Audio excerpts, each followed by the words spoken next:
foi, Marcos? Dá oi de novo. Dá oi. Pra galera. Fala, galera, tudo bem? Pronto, agora desce. Para de me morder, cara. Poxa.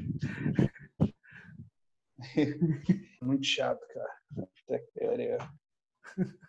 Senta aí. Aparece no vídeo aí. Olha o cara. Ele aí, salhando.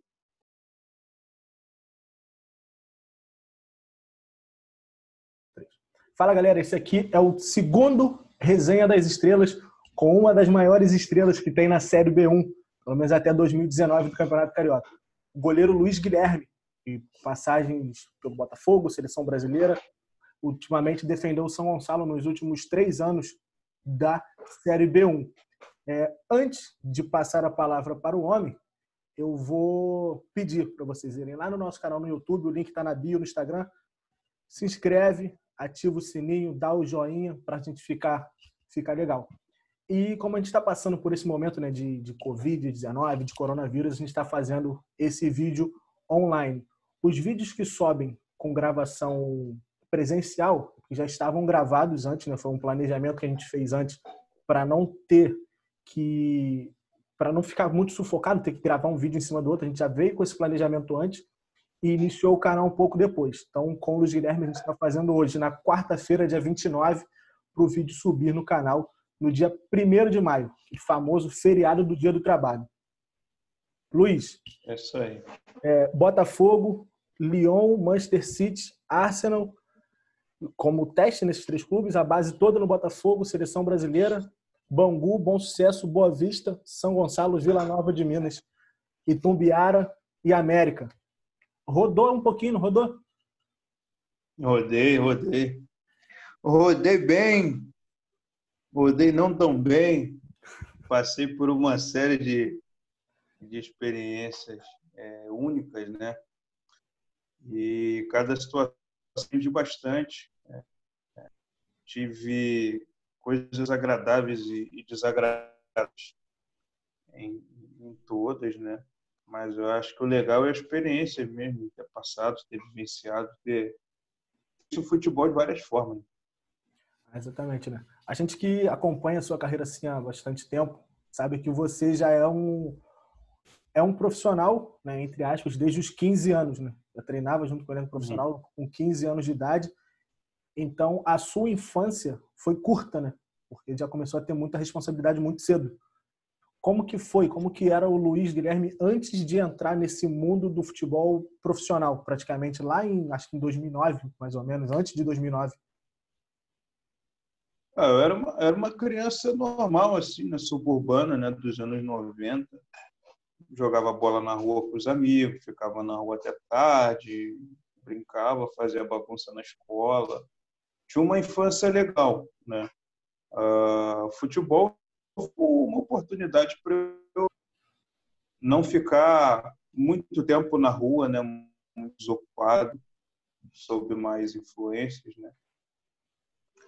E aí, em 2003, eu fui para o Botafogo e ali já era alguma ideia assim de que poderia dar certo, né? Mas precisaria de mais investimento, né, da minha família.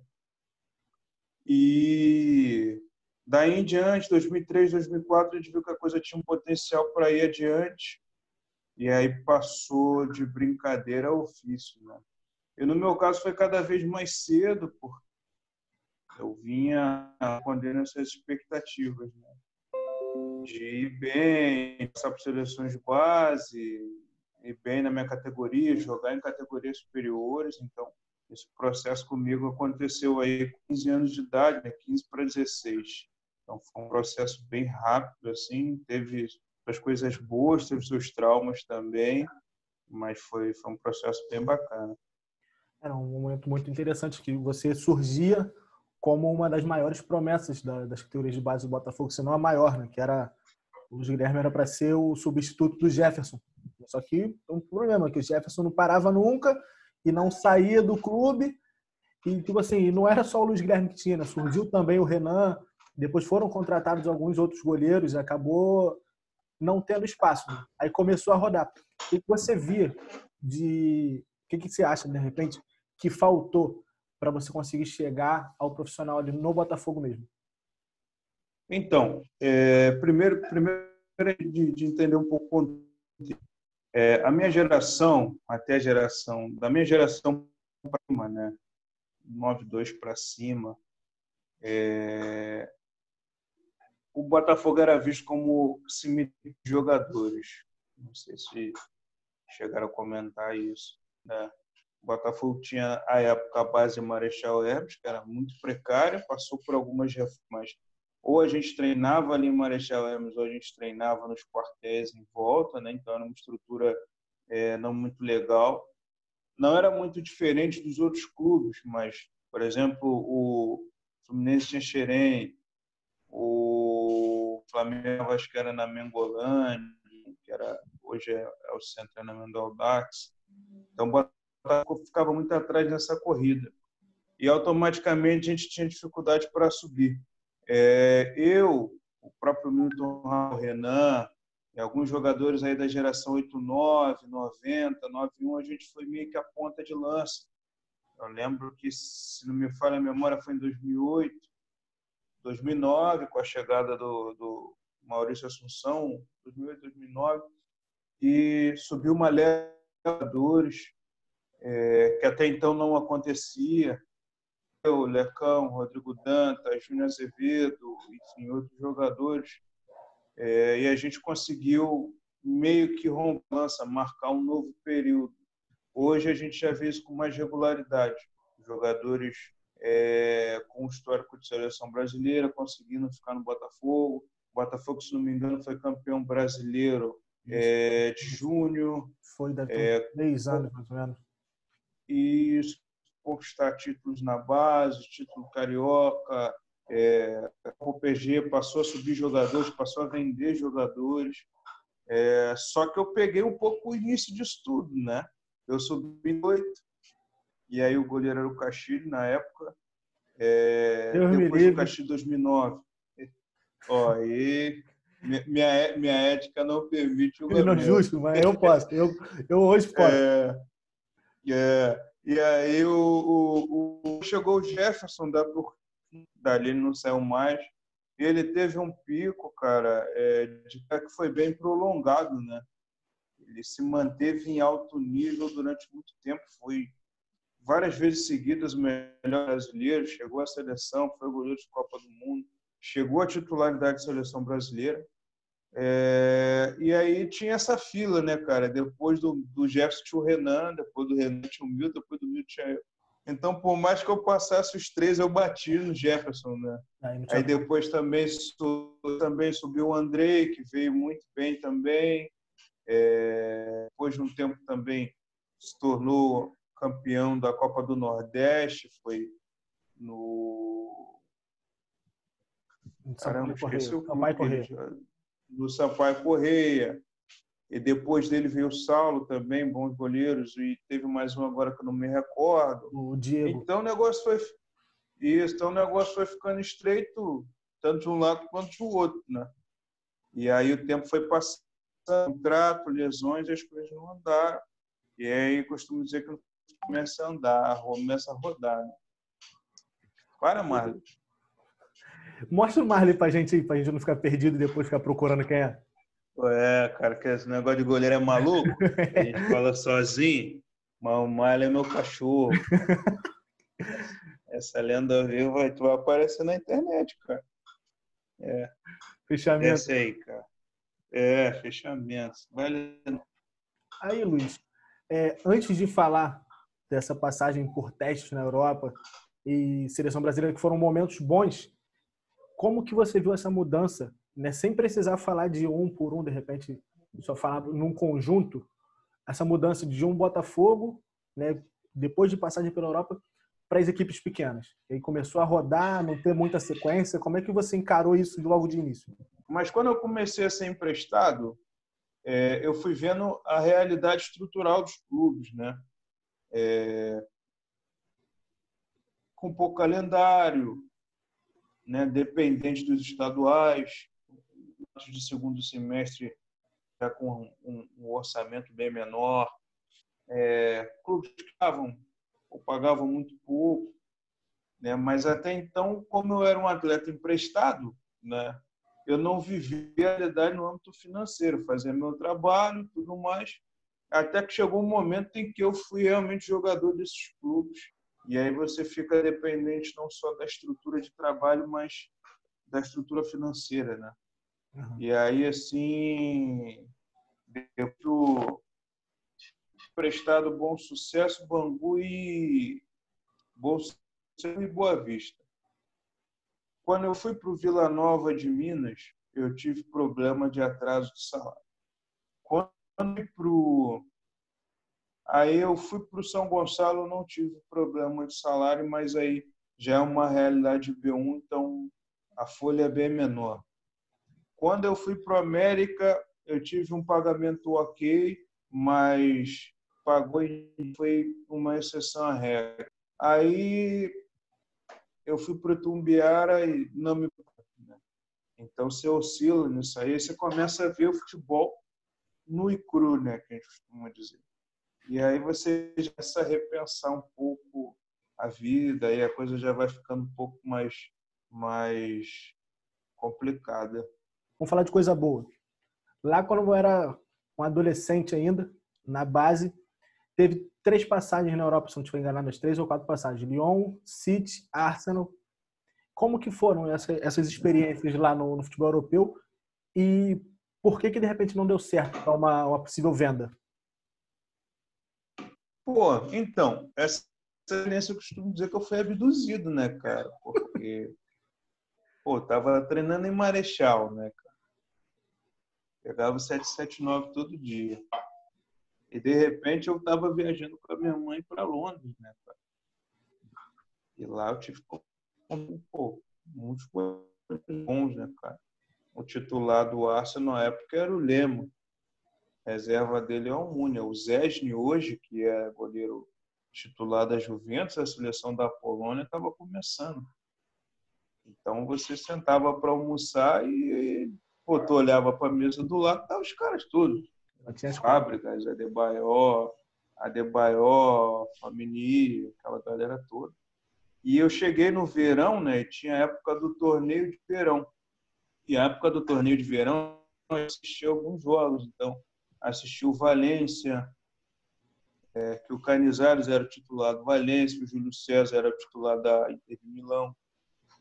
E, pô, da hora, né? Tu via os caras, eu via jogo no Emirates Stadium. Né? E no City também, no City o goleiro era o Joe Hart. Também tive a oportunidade de treinar com o cara. Ali o City, a época, acho que era 2011, estava começando a se tornar uma... Se não me falha a memória, tinha acabado de ser comprado.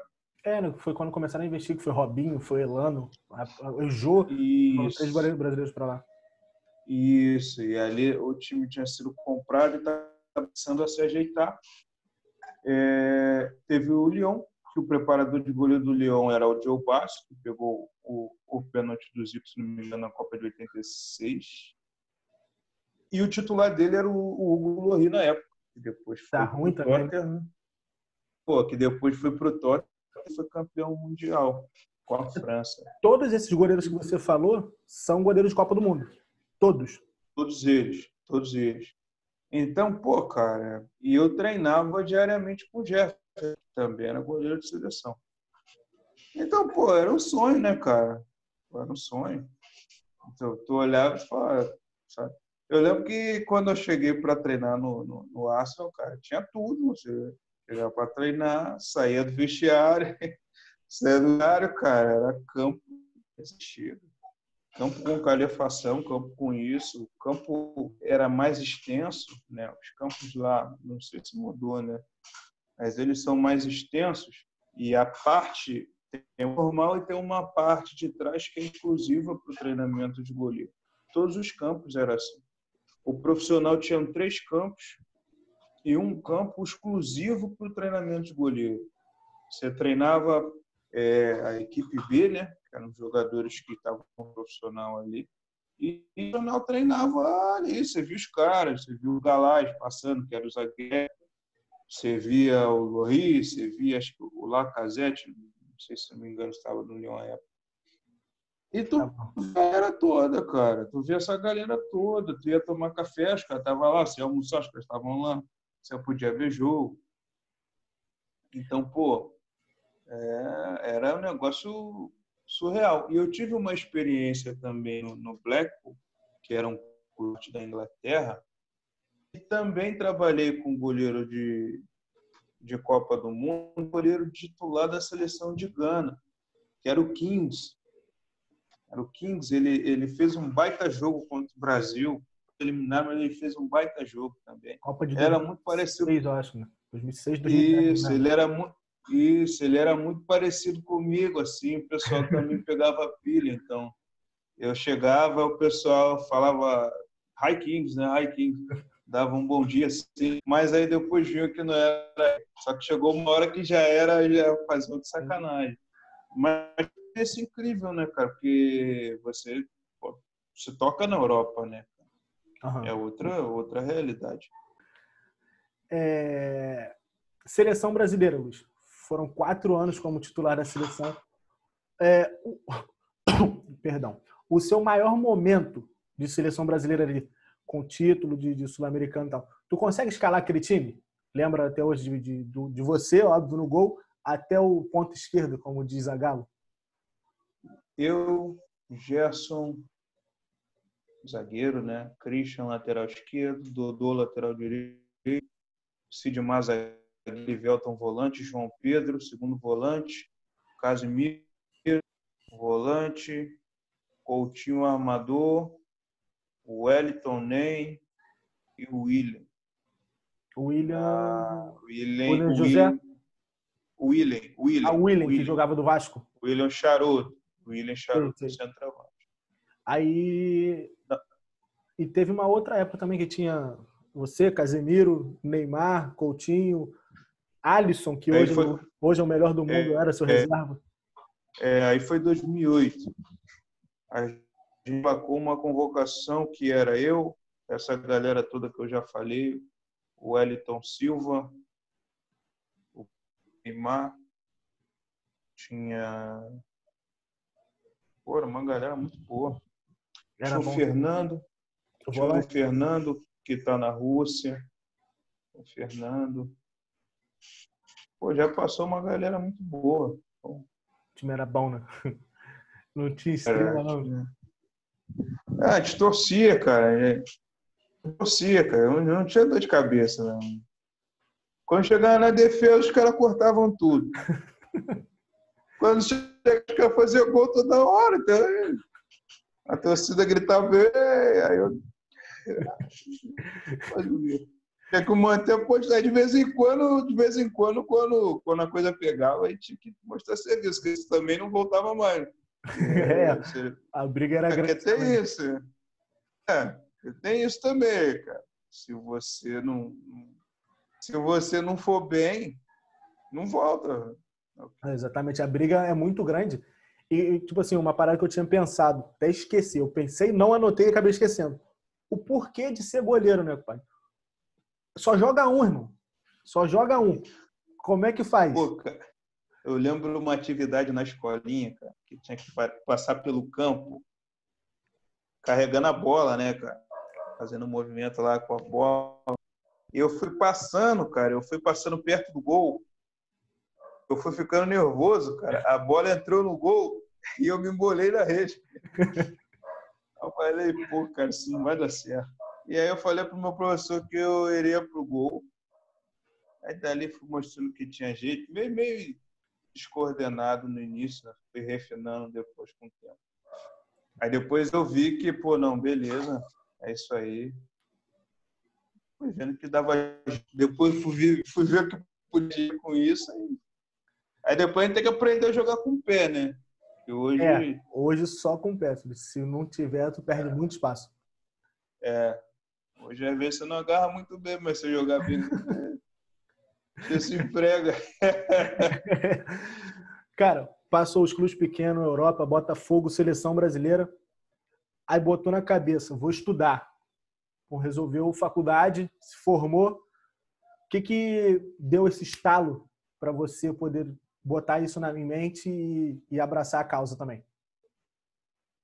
Pô, cara, então, eu tinha voltado à época, cara. Eu tive o privilégio de assistir a Copa do Mundo de 2010 como convocado na base, né? Na base, já era a seleção sub-20. E eu tive um azar, cara. Eu tive um azar. O que foi, Marcos?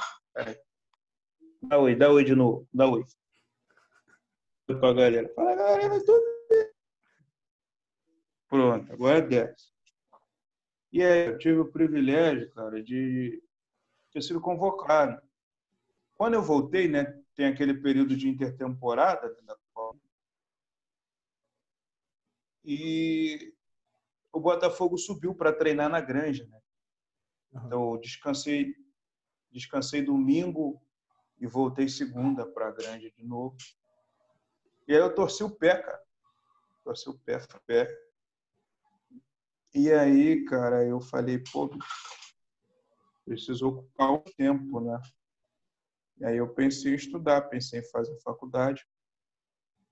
E depois eu fui abraçando a causa da faculdade, né? Chegar, de estudar. Assim, minha mãe nunca me cobrou, nunca foi muito enfática. Assim. Minha mãe nunca foi Caxias quanto a isso. Minha mãe sempre me sugeriu, deixou à vontade para escolher. E eu falei, cara, eu vou estudar, não sei como é que vai ser. Eu também tinha tempo para ficar o dia inteiro sem fazer nada, porque você treina e depois do treino, quando não tem atividade de manhã, você está todo livre. Né? Uhum. E aí eu ocupei esse tempo estudando, fiz a minha faculdade de psicologia, foram 5 anos. Foi bem puxado mesmo, que é a vida dupla, né, praticamente. Sim, Tive a sim. sorte também de ter ficado no Rio para poder. E acho que uma vez eu tive de treino, fui para Minas, mas depois eu fiquei 6 meses parado, né, para acabar a faculdade. E aí tô nessa, né, jogador formado, tem seus traumas, né? Pino bate de vez em quando, dá uma psicologia. Então, você cuida da sua rapaziada, mas precisa de alguém para cuidar de você também, né, pai? Cara, Inclusive, a gente, por protocolo, a gente tem que fazer ter psicólogo terapia. Mas é bem puxado. Eu acho que eu ganhei uma leitura da realidade, acho que aí tá o grande bacana, né?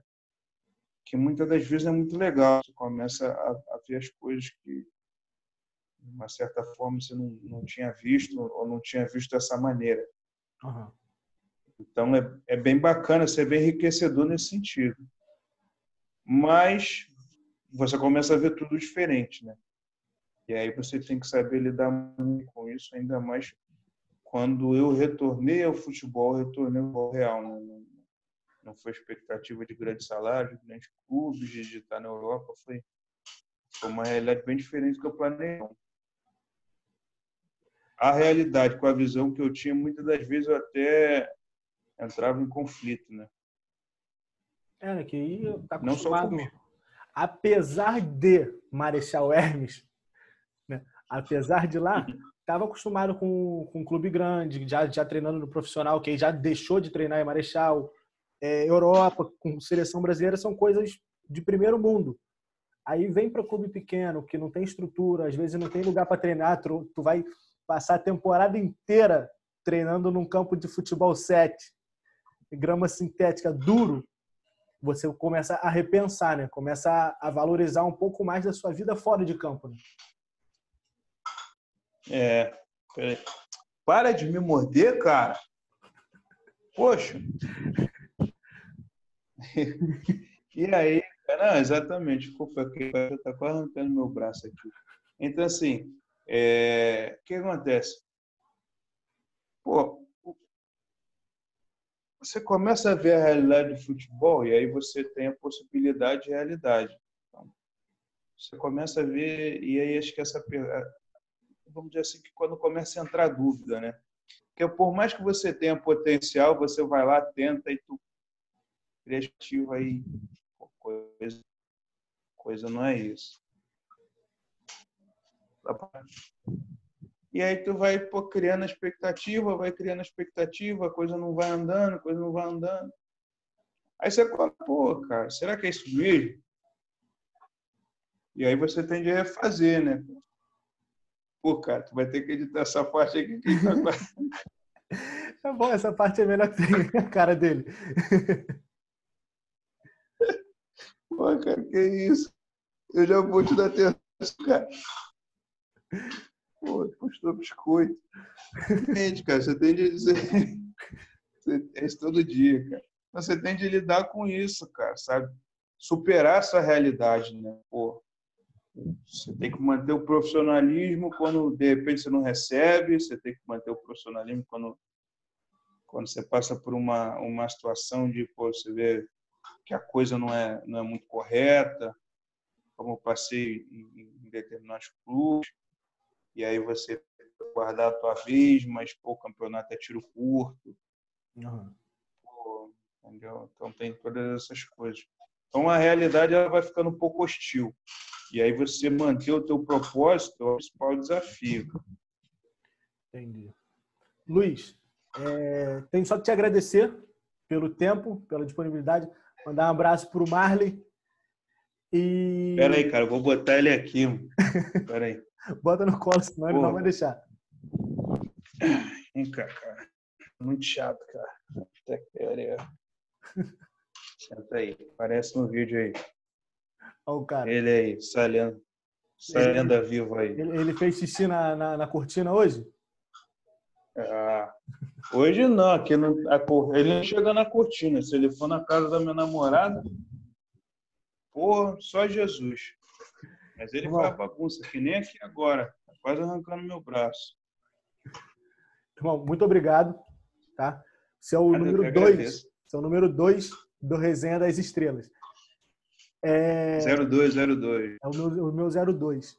Obrigado, que a gente passe logo por esse momento ruim que a gente está vivendo e que possamos, daqui a pouco, a gente estar junto, né, de repente, marcar mais uma resenha dessa pessoalmente, irmão. Obrigado mais uma vez. Claro, cara. Boa sorte no canal, no seu projeto.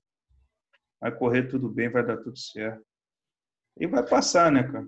Tem que passar. Agora a gente tem de se cuidar, prevenir o máximo, para a gente estar lá do outro lado quando é passar, né? Porque também não adianta passar e a gente não está lá para contar a história, né? Eu falo que eu tenho que estar que nem minha avó, tem que estar que nem eu contando para os netos como é que era nesse tempo, né? As coisas fáceis, as coisas boas e as ruins, mas eu quero estar do outro lado, né? Então, tem melhor estar lá para contar todos depois, estejam. Né? Isso, espero que todos estejam. Tá bom? Tá bom. Luiz, muito obrigado, valeu de verdade. Esse aqui, rapaziada, foi mais o número 2 do Resenha das Estrelas. Muito obrigado.